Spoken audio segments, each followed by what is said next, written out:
Solo voy con mi pena, sola va mi condena. Tú eras mi destino, no lleva papel, perdido de corazón de la grande Babilón. Eres el clandestino, yo soy el quebrade, africano, clandestino, colombiano, clandestino.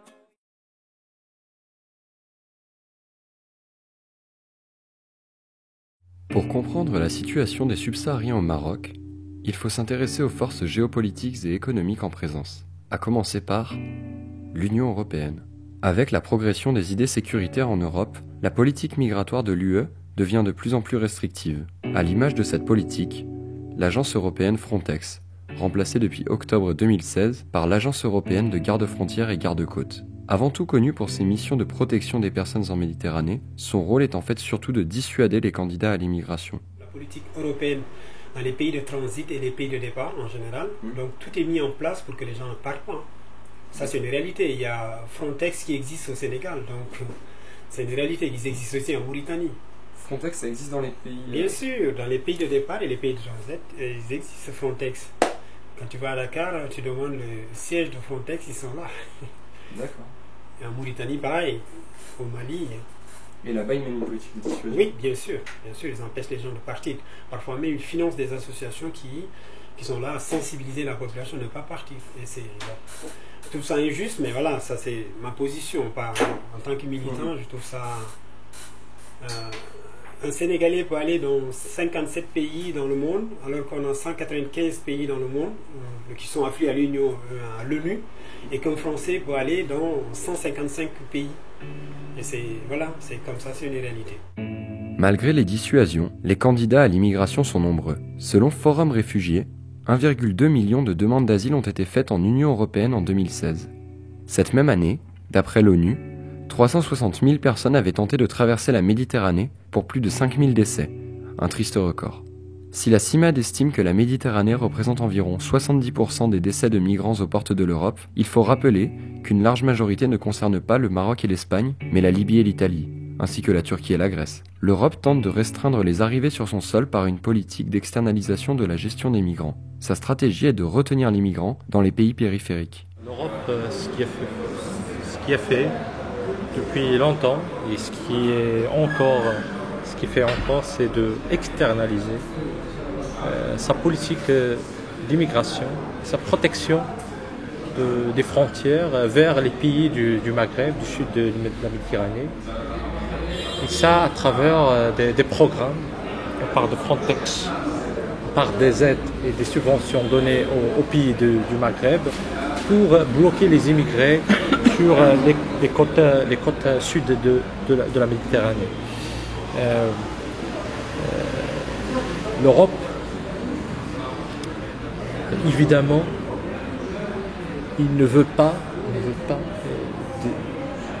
des immigrés, ils n'acceptent pas des immigrés, et ils acceptent des immigrés sélectifs, c'est-à-dire des immigrés à la demande, qui peuvent satisfaire les besoins de l'Union européenne et surtout en matière économique. Mais généralement, l'Union européenne ne veut pas recevoir du flux migratoire parce que il a peur des immigrés, il a peur de perdre l'identité, il a peur de mélanger les sociétés européennes, et surtout cette politique est dirigée vers les subsahariens, les immigrés subsahariens. Conduit par le stéréotype selon lequel l'immigration serait coûteuse et par le gain de popularité des partis nationalistes et xénophobes, les dirigeants européens appliquent une logique très sélective. Celle-ci se base d'abord sur la distinction entre migrants dits politiques ou économiques, répandant l'idée reçue qu'il existe une bonne et une mauvaise immigration. leur volonté est de renvoyer les migrants considérés comme économiques et de contenir en périphérie les migrants politiques. La notion de migrants politiques vise les demandeurs d'asile et plus particulièrement les réfugiés, c'est-à-dire celles et ceux ayant obtenu une réponse affirmative à leur demande d'asile. Mais cette attribution est souvent très arbitraire.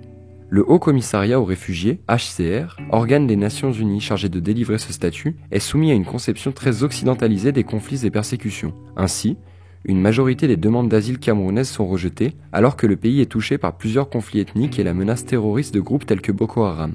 De même, cette Congolaise a vu sa demande d'asile refusée et est désormais exposée à un retour forcé dans son pays d'origine, alors qu'elle et sa famille sont menacées de persécutions au motif politique et ethnique.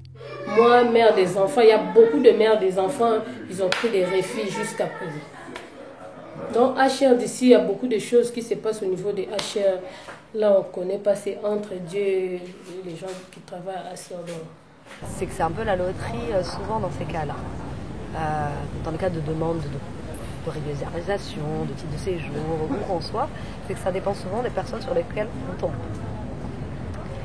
Et c'est vrai qu'il y a beaucoup de personnes qui ne comprennent pas, qui disent « mais je ne comprends pas, l'autre il a eu, alors que moi mon cas est pire, et blablabla, etc. » Officiellement, l'externalisation de la gestion des migrants par l'Union européenne implique que les pays vers lesquels elle externalise traitent dignement les gens qu'ils reçoivent. Cette politique nécessite donc la collaboration des pays périphériques comme le Maroc. Celui-ci est supposé accueillir et intégrer les réfugiés et bloquer les tentatives de passage vers la frontière européenne, en échange d'aides financières et matérielles. Il est complexe, pour ne pas dire impossible, de connaître ces aides avec précision. Leur nature est très diverse et leur valeur difficile à estimer. Personne ne sait ou personne ne peut vraiment savoir ou évaluer, c'est le côté sécuritaire.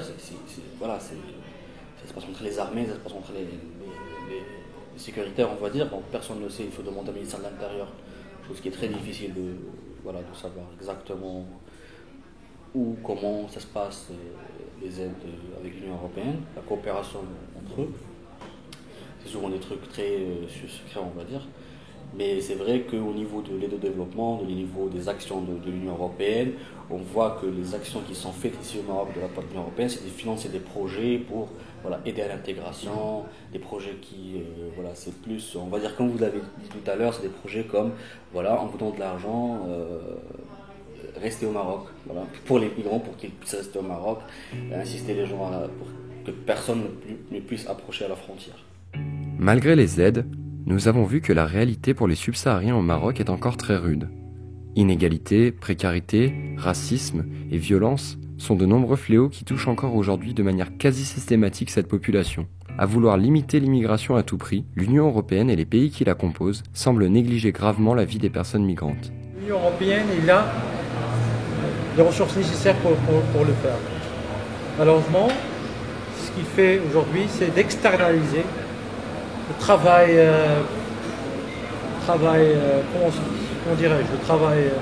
dur, le travail sale. L'Europe a un poids énorme parce que c'est l'Europe qui est l'acteur, c'est eux qui ils ont le marteau et l'enclume, ils ont, je ne sais pas si tu connais cette politique de donc quand ils ont envie de taper, ils vont taper, et là quand ils te disent il faut respecter les lois, respecter les textes aussi. Alors si ça va pas, c'est que l'Europe a un pouvoir, oui. Et si actuellement ça va pas, c'est qu'ils tapent pas assez.